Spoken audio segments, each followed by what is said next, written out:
manage your projects, you know how powerful dashboards can be. But how do you actually edit them to fit your workflow perfectly? In today's full guide, I'll show you step by step how to edit your Jira dashboard like a pro. By the end, you'll know how to customize layouts, add useful gadgets, and make your dashboard work exactly the way you need it. So let's dive in. First, let's access your Jira dashboards.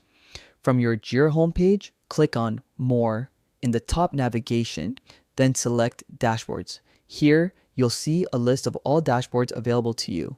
Pick the one you want to edit and open it up. Now, once your dashboard is opened, look for the Edit button. That's your gateway to customization. Click it, and you'll enter the editing mode. Here's where the magic happens. You can change the layout to suit your project view. Maybe a 2-column layout for balanced info, or a wider one for bigger widgets. Then, you can add or remove gadgets.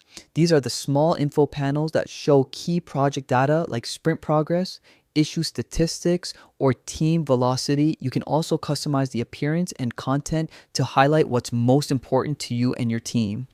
But wait, there's more. While editing, you'll also find additional options. You can duplicate gadgets for similar metrics, delete the ones you don't need, or even share your dashboard with teammates. If you've got multiple projects, you can copy the entire dashboard for reuse, saving tons of time.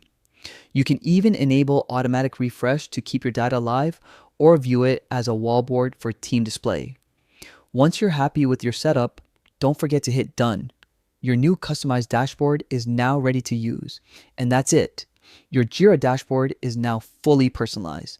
If this guide helped you, make sure to hit that like button, subscribe for more quick Jira and project management tutorials, and let me know in the comments what gadget you find most useful. Thanks for watching.